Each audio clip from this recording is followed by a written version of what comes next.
கொஞ்சம் ஜெபிக்கலாம். எங்க அன்புள்ள தகப்பனே ஆண்டவரே, இந்த நாளை ஆண்டவரே நீங்களுக்கு கொடுத்ததுக்காக நன்றி. இந்த நாளை ஆண்டவரே நாங்கள் நீர் என்ன சித்தம் வைத்திருக்கிறீரோ அதை அறிந்து கொண்ட ஆண்டவரே உங்களுக்கு வார்த்தைக்கு கீழ்ப்படிந்து நடத்தும் பிள்ளைகளாக எங்களை வழி நடத்தும். இந்த நாளிலும் உங்களுடைய நாமம் அன்றே எங்க வாழ்க்கையில மேம்படுத்தத்தக்கதாக இருக்கிறீர்கள். இந்த மீட்டிங் அன்று ஆசீர்வதிங்க. நாங்கள் அன்று இந்த ஸ்டீஃபன் சார்லஸ் நெல் பத்தி நாங்க தியானிக்கும் போதும் அவருடைய வார்த்தை தியானிக்கும் போதும் நீங்க என் கூட பேசுங்க. கேட்குன்னு சொல்லிட்டாங்க. ஸோ இந்த காலை கோயில நம்ம வந்து ஒரு மிஷனரியை பத்தி பார்க்க போறோம். ஒரு பேர் வந்து ஸ்டீஃபன் சார்லஸ் நீல். இந்த மனிதர் வந்து ஸ்காட்லாந்து நாட்டுல பிறந்தவர். அவர் வந்து ஒரு 3வது தலைமுறை இந்தியா மிஷனரியோட ஒரு மகனா பிறக்கிறாரு. அவர் சின்ன வயசுல இருந்தே அவருக்கு வந்து அவங்க அப்பா அம்மா மிஷனரியா இருந்ததுனால அவருக்கு வந்து அந்த நிறைய மிஷன் வாழ்க்கையை பத்தி அவருக்கு அநேக ஒரு விஷயங்கள் தெரிஞ்சிருச்சு அவருக்கு. அந்த நேரத்துல அவர் என்ன பண்ணாரு, அவரு படிப்பை முடிச்சுட்டு ஒரு மேல் படிப்புக்காக கேம்பிரிட்ஜ் யூனிவர்சிட்டி ட்ரினிட்டி காலேஜ்ல என்ன பண்ணார், படிச்சுட்டு இருந்தார்.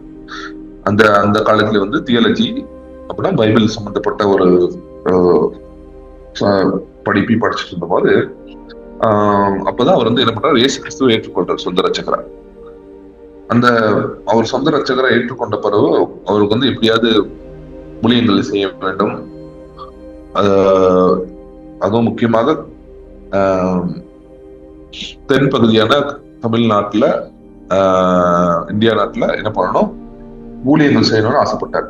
இந்த நேரத்தில் சர்ச் மிஷனரி சொசைட்டி CMS சொல்லலாம் 1924 வருடத்துல அவர் என்ன பண்ணாரு, ஜாயின் பண்ணி அவங்க தமிழ்நாட்டுக்கு என்ன பண்ணாங்க, ஒரு மிஷனரியா அனுப்பினாங்க. அவர் வந்து தமிழ் கற்றுக்கொண்டது மாத்திரம் இல்ல, இந்தியாவோட கலாச்சாரத்தையும் என்ன பண்ணாரு, ரொம்ப விரும்பி அதை என்ன பண்ணாரு, பின்பற்றினார். அவர் இந்தியாவுக்கு வந்த பிறகு டோனாவூர் எமிகார் மைக்கேல் அந்த அம்மா எடுத்துட்டு போய் ஐரிஷ் மிஷனரி அந்த அம்மா அங்க போய் என்ன பண்ணாங்க, நிறைய அந்த நாட்கள்ல அந்த அம்மா வந்து என்ன பண்ணா, சின்ன பிள்ளைங்க, அனாதை பிள்ளைங்க இந்த கோயில்ல விபச்சாரம் விட்டுருவாங்க ஒரு சில பிள்ளைங்களை, அந்த மாதிரி பிள்ளைங்களை காப்பாத்தி அந்த அம்மா வந்து என்ன பண்ணிச்சு, அவங்களுக்கு ஒரு ஹோம் நடந்துச்சு. அவர் அங்க விசிட் பண்ணி என்ன பண்ணாரு, இந்த தியாகத்தையும் பரிசுத்தையும் அவங்களோட எப்படி அந்த அம்மா வந்து வழி நடத்துறாங்க, அநேகரை சீடராக்குறாங்க, அதனால கற்றுக்கொண்டாருங்க. அந்த அம்மாவுடைய ஆவிக்குரிய விஷயத்தையும் அவர் கவனிச்சு அநேக விஷயங்களை என்ன பண்ணாரு, பெற்றுக்கொண்டார். அதுக்கப்புறம் என்ன பண்றாரு, 1939 இருந்து என்ன பண்றாரு, அங்க இருக்க அநேக சபைகளுக்கு வந்து விசிட் பண்றாரு. அங்க திருநெல்வேலி, தூத்துக்குடி அந்த மாதிரி இருக்கிற இடத்துல என்ன பண்றாரு, விசிட் பண்றாரு. இவருக்கு வந்து ஒரு ஆசை இருந்துச்சுன்னா, அந்த காலத்துல இருந்து எல்லா சபைகளும் என்ன பண்ணும், ஒற்றுமையா இருக்கணும். அந்த நேரத்துல 1940-45 எல்லாம் ஒரு நிறைய போராட்டம் நடத்திட்டு இருந்தாங்க. அந்த போராட்டத்துல எப்படியாவது வந்து மிஷனரி சபைகள் எல்லாம் என்ன பண்ணணும், எப்படியாவது கவர்மெண்ட் வந்து டேக் ஓவர் பண்ணிக்கணும் அப்படின்னு ஒரு முயற்சியும் நடந்துட்டு இருந்துச்சு. சோ அது வந்து அவர் என்ன பண்ணாரு, அந்த காலத்துல தான் ஒற்றுமைக்காக போராடி இந்த எல்லா சபைகளும் வந்து என்ன ஆகக்கூடாது, நாசமாயிடக்கூடாது, எப்படியாவது அது ஒன்றா இருக்குன்றதுக்காக CSI church of South India அப்படின்னு அவர் வந்து ஒரு சில விஷயங்களை பண்ணி அது எல்லாத்தையும் சேர்த்து ஒன்னாக்குனார். இன்னைக்கு நம்ம CSI சபைகள்ல பார்க்கணும்ல, அதோட மெயின் காரணம் வந்து யாரு பாத்தீங்கன்னா ஸ்டீஃபன் சார்லஸ். சரி, அவர் வந்து அதை வந்து ஒற்றாக்கி அதுக்கப்புறம் என்ன பண்ணாரு, ஒரு டயசிஸ் ஸ்டார்ட் பண்ணி இவர் தான் ஃபர்ஸ்ட் பிஷப்பா இருந்தார் அந்த இடத்துல, ஆர்ச் பிஷப்பா இருந்தாரு திருநெல்வேலி டிஸ்ட்ரிக்ட்ல, ஆங்கிலிக்கன் பிஷப். சரியா. ஸோ ஆனா பாத்தீங்கன்னா அவரு பண்ணி கொஞ்ச நாள்ல 1944 வந்து பாத்தீங்கன்னா அதுக்குள்ள அங்க வந்து என்ன ஆயிடுச்சு, அநேக பிரச்சனைகள் உள்ள ஆரம்பிச்சிச்சு. ஒரு யாரும் தலைவர் ஒரு பிரச்சனை வந்துச்சு. அதுக்கப்புறம் அநேக போராட்டங்கள் அவருக்கு அங்க ஏற்பட்டதுனால அவர் என்ன பண்றாரு, ரிசைன் பண்ணி 1944 வெளியில வந்துடுறாரு. பார்த்தா தெரியும். இது பாத்தீங்கன்னா அவர் நிப்பார் இந்த இடத்துல. சோ இது வந்து 1944 அவரது. ஆனா அவர் வந்து பாத்தீங்கன்னா அவருக்கு வந்து இயேசு கிறிஸ்துவோட அநேக நல்ல ஐக்கியம் இருந்ததுனால அவர் என்ன பண்றாரு, எல்லாத்தையும் தாங்கிக்கிட்டாரு. அது மாத்திரம் இல்ல, இயேசு கிறிஸ்துவே முன் வைத்து என்ன பண்றாரு, போறாரு. அதுக்கப்புறம் அவர் அங்கிருந்து ரிசைன் பண்ண பிறகு வேர்ல்டு கவுன்சில் ஆஃப் சர்ச்சஸ் அப்படின்னு 1947 வந்து என்ன பண்றாரு, அங்க ஒர்க் பண்ண ஆரம்பிக்கிறார். அங்க இருந்து என்ன பண்றாரு, அநேக உலகத்துல இருக்க அநேக சபைகளை ஒற்றுமையாக்கி அங்க என்ன பண்றாரு, போய் அந்த மாதிரி அந்த மிஷனரி வாழ்க்கை அவங்களுக்கு மிஷன்ஸ்க்கு என்ன பண்றாரு, ஹெல்ப் பண்றாரு. ஜெர்மனி, கென்யா அந்த மாதிரி இடத்துல என்ன பண்றாரு, அநேக மிஷனரிகளை என்ன பண்றாரு, அவரு வளர்த்து விடுறாரு, அவங்களுக்கு ட்ரைனிங் கொடுக்குறாரு. நிறைய புக்ஸ்கள் எழுதியிருக்கிறாரு அவரு. நம்ம இந்தியாவை பத்தி அநேக புக்ஸ் எழுதியிருக்கிறாரு. இந்தியாவோட மிஷனரி ஊழியத்தை பத்தி, சபைகளை பத்தி அந்த அநேக புக்ஸ் வந்து எழுதியிருக்கிறாரு. அப்புறம் 1984 அவர் என்ன பண்றாரு, அவர் வந்து அநேக ஒரு கிறிஸ்தவ ஊழியத்துக்கு ஒரு வாய்ஸா இருந்தவர் என்ன பண்றாரு, 1984 இறந்துறாரு. ஆனாலும் பாத்தீங்கன்னா அவர் எழுதின விஷயங்கள் அநேகருக்கு இன்னும் எனக்கு பிரயோஜனமா இருக்கு. அவர் வாழ்க்கையில இருந்து பாத்தீங்கன்னா என்ன நம்ம கற்றுக்கொள்ளலாம், ஸ்டீஃபன் சார்லஸ் ஒரு நெயிலோட வாழ்க்கையில நம்ம என்ன கற்றுக்கொள்ளலாம், அவர் வாழ்க்கையில இருந்து ஒரு 2-3 விஷயம் நம்ம கற்றுக்கொள்ளலாம். ஃபர்ஸ்ட் நம்ம வந்து பார்த்தோம்னா, அவர் வாழ்க்கை வந்து இயேசு கிறிஸ்துவை சென்டராக வைக்கிற ஒரு வாழ்க்கையா இருக்கு. அவர் சொன்ன விஷயம் பாருங்க, life is filled with meaning as soon as Jesus enters into it.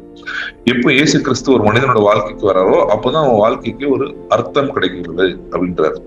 உண்மையான அர்த்தம் எப்போ வந்து ஒரு மனிதனோட வாழ்க்கை கிடைக்குதுன்னா, இயேசு கிறிஸ்து அவன் வாழ்க்கைக்கு வரும்போது. அது வரைக்கும் அவன் வந்து ஏனோ தானோன்னு அவன் உலக பிரகாரமா இருந்திருக்கலாம். இன்னைக்கு இயேசு கிறிஸ்து அவன் சொந்த ரட்சகராக ஏற்றுக்கொள்றானோ அவன் வாழ்க்கைக்கு ஒரு அர்த்தம் இருக்கிறது.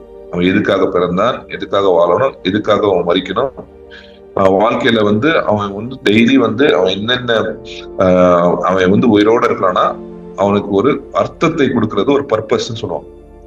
அந்த வந்து கொடுக்கறது வந்து இயேசு கிறிஸ்துவோட நம்ம வந்து வைக்கிற ஐக்கியம் தான் அப்படின்ற. சரி, ஸோ நம்ம அவர்கிட்ட என்ன கற்றுக்கொள்ளலாம், நம்ம வாழ்க்கையில எல்லா காலத்திலும் இயேசு கிறிஸ்துவ வந்து நம்ம என்ன பண்ணணும், முதல்லயே வச்சு அவர் நடுவுல வச்சு நம்ம என்ன பண்ணணும், ஓட கற்றுக்கொள்ள வேண்டும். அடுத்தது அவர் பாத்தீங்கன்னா டிசைபிள்ஷிப் வந்து எப்படி வந்து ஒரு நல்ல ஒரு டீச்சரா இருக்கணும் அப்படின்னு சொல்றாரு. ஒரு நல்ல டீச்சர் வந்து எப்படி இருப்பாங்கன்னா, அவங்க கீழே இருக்கிறவங்களுடைய இல்லைன்னா அவங்களோட ஸ்டூடெண்ட்ஸோட கிஃப்ட்ஸை புரிஞ்சுக்கிட்டு என்ன பண்ணுவாங்களா, அவங்கள வந்து என்ன பண்ணுவாங்க, அதுல ஒரு அவங்கள வந்து என்கரேஜ் பண்ணி அந்த வழியில அவங்க என்ன பண்ணுவாங்க, இன்னும் ஸ்ட்ராங்கா இருப்பாங்க.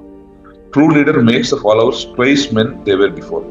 இவங்க பின்னாடி இருந்த வாழ்க்கைக்கு கூட டபுள் பாருங்க அவங்க என்ன பண்ணுவாங்களா, அவங்கள வந்து என்ன பண்ணுவாங்க, லீடர் ஆக்குவாங்க. ஸோ ஒரு லீடர்ன்ற வந்து இன்ஸ்பயர் பண்ணி மற்றவங்க என்ன பண்ணும், அவங்களுக்கு இருக்க தாளந்துகளை வந்து வெளியில கொண்டு வர்றதுதான் உண்மையான ஒரு லீடர் அப்படின்னு என்ன பண்றாரு நீங்க நேரத்தில் அவர் சொல்லுவார். ஸோ இவரோட வாழ்க்கையில வந்து அவர் மெயின் கொள்கைகளை வச்சது வந்து மத்திய 28:19-20 போய் என்ன பண்ணுங்க, உலகமுக்கு போய் சீடர்களா ஆக்குங்க அப்படின்னு சொல்றாரு இயேசு கிறிஸ்து. அவரோட முயற்சிகள் எல்லாம் அநேக இருந்தது என்னன்னா சீடர்கள் ஆகணும். அவர் வந்து டயசிஸ் தொடங்கினதுக்கு காரணம் வந்து என்னன்னா, சபைகள் உடஞ்சி பிரிஞ்சு போயிடக்கூடாது, அரசாங்கம் அதை எடுத்துடக்கூடாதுன்றதுக்காக தான் அவர் என்ன பண்றது, சர்ச் ஆஃப் சவுத் இந்தியா அந்த ஸ்டார்ட் பண்ணார். ஆனா அது பண்ணது பிறகும் அதை வச்சு நிறைய குழப்பங்கள், அரசியல்கள் அதுல வர ஆரம்பிச்சு. அது வந்து அதனால அவர் வெளியே வந்துட்டாரு. அது அவரோட உண்மையான ஆசை என்ன இருந்துச்சுன்னா, எல்லாரும் ஐக்கியமா இருந்து ஆண்டோட சீடர்களா மாறி இன்னும் என்ன பண்ணணும், ஆண்டவருக்காக என்ன பண்ணணும், ஊழியங்கள் செய்யணும், அவரோட சுவிசேஷத்தை அநேகருக்கு போய் என்ன பண்ணணும், சொல்லணும்ன்றதுதான் அவரோட உண்மையான ஒரு ஆசையா இருந்துச்சு. அதுதான் அவர் என்ன பண்ணாரு, முயற்சி பண்ணாரு. நம்ம வாழ்க்கையில நம்ம என்ன பண்ணணும், ஆண்டவருடைய ஊழியத்தை நம்ம செய்யணும்னா அநேகரை சீடர்களா மாற்றணும். நம்ம மாத்திரம் சீடர்களா இல்லாம அநேகரை என்ன பண்ணணும், இயேசு கிறிஸ்துவுக்காக வாழ்றதுக்கு நம்ம என்ன பண்ணணும், அவங்கள தயார் பண்ணணும். அதுதான் நம்மளுக்கும் கொடுத்திருக்க ஒரு உண்மையான விஷயம். சரி, ரெண்டாவது பாத்தீங்கன்னா அவருக்கு இருந்தது வந்துன்னா எல்லாருமே ரட்சிக்கப்படும். 182:3-4 எல்லாருமே என்ன பண்ணணும், ரட்சிக்கப்படும். எப்படியாவது என்ன பண்ணணும், ஜனங்க ரட்சிக்கப்படணும்ன்ற ஒரு அவரோட ஆசை வந்து இருந்து இருக்கும். அது மாத்திரம் இந்த இந்தியா நாட்டுல மாத்திரம் இல்ல, தென்னிந்தியா மாத்திரம் இல்ல, உலகம் இங்க இருக்கிற ஜனங்க எல்லாருமே ரட்சிக்கப்படணுன்றதுக்காக அநேக முயற்சிகளை அவர் என்ன பண்ணார். கடைசி வரைக்கும் அவர் என்ன பண்ணாரு, பண்ணிட்டே இருந்தாரு. ஏன்னா அவனுடைய ஆசையை பாத்தீங்கன்னா எல்லா மனிதர்களும் என்ன பண்ணணும், ரட்சிக்கப்பட்டு அவருடைய அறிவை என்ன பண்ணணும், ஒரு சத்தியத்தின் அறிவை பெற்றுக்கொள்ள வேண்டும் அவருடைய ஆசையா இருக்கும். ஸோ அதனால இங்க நீங்க பாத்தீங்கன்னா ஒரு வாழ்க்கை வந்து பாத்தீங்கன்னா ஒரு எல்லாரையும் ஒற்றுமையா இருக்கின்ற ஒரு கிறிஸ்தவர்கள் எல்லாரும் ஒற்றுமையாக்கணும்ன்ற ஒரு ஆசை இருந்தது. எல்லாரும் சீடர்களாக்கணும்ன்ற ஒரு ஆசை இருந்தது. அப்புறம் எல்லாருமே ரட்சிக்கப்படணும்ன்ற ஒரு உலகத்துல இருக்க எல்லா ஜனமும் ரட்சிக்கப்படணும்ன்ற ஒரு ஆசைகள். ஸோ இந்த ஆசைகள் இருந்ததுனால ஆண்டவர் என்ன பண்ணாரு, அவனை ஒரு அதிகமாக உபயோகப்படுத்தினார். நிறைய இடத்துல என்ன பண்ணாரு, அவர் உபயோகப்படுத்தினார். எவ்வளவு பிரச்சனைகள் வரும்போதும் அவர் என்ன பண்ணாரு, அவர் வந்து எல்லாத்தையும் தாங்கிக்கிட்டார். ஏன்னா அவர் வந்து இயேசு கிறிஸ்துவ முன்வைத்து ஓடுனார். அவர் வாழ்க்கையில பாத்தீங்கன்னா அவருக்கு வந்து கல்யாணம் ஆகவே இல்லை கடைசி வரைக்கும். அவர் வாழ்க்கையில அவருக்கு இருந்த வந்து ஒரு உடல் அப்பப்போ என்ன இருந்தா அப்பப்போ சரியில்லாம போயிடும் அவருக்கு. சரி, ஸோ அவர் அதுக்கப்புறம் கடைசியில பாத்தீங்கன்னா அவர் தூக்கமே வராது, இன்சோமியான்னு சொல்லுவாங்க. அவருக்கு தூக்கமே இல்லாதனால நிறைய புக்ஸ் அப்புறம் நைட் எல்லாம் உட்காந்து புக்ஸ் எழுதுவார். ஸோ இந்த மாதிரி அநேக வியாதிகள் இருந்தாலும் சரி, அவர் என்ன பண்ணாரு, ஊழியத்தின் பாதையிலே அவருடைய சொந்த வாழ்க்கையிலையும் இயேசு கிறிஸ்துக்கு ஐக்கியமா இருந்தாரு. அது மூலியமா அநேக பேர் என்ன பண்ணாரு, ஆண்டவர்கிட்ட கொண்டு வந்தாரு. எஸ்பெஷலி கிறிஸ்தவர்களை எப்படியாவது ஐக்கியமா வைக்கணும். பவுல் வந்து விபத்துல பாத்தீங்கன்னா 4ஆம் அதிகாரத்துல 3ஆம் வருஷத்துல இந்த ஆவியின் ஒற்றுமையை நீங்க என்ன பண்ணணும், சமாதானத்தோடு காற்றுக்கொள்ளுங்கள் அப்படின்னு அவர் என்ன பண்ற சொல்றாரு. அப்போ வந்து ஒரு ஆவியானவர் வந்து ஒரு சபைகளில ஒரு ஒற்றுமை கொடுக்கிறார். அந்த ஒற்றுமையை வந்து நம்ம பாதுகாத்துக் கொள்ள வேண்டியது நம்மளுடைய கடமையா இருக்கு. ஸோ அதுக்காக அவர் என்ன பண்ண அநேக முயற்சிகள் எடுத்தாரு. அநேக விஷயங்களை அவர் என்ன பண்ணாரு, தியாகம் செய்தார். சரி, ஸோ அதனாலதான் இன்னைக்கு நம்ம கூட ஒரு சில சபைகளை பாக்குறோம், சிஎஸ்ஐ சபைகளை நம்ம இன்னைக்கு பாக்குறோம் இருக்குதுன்னா இவரும் அதுக்கு ஒரு முக்கியமான காரணம்.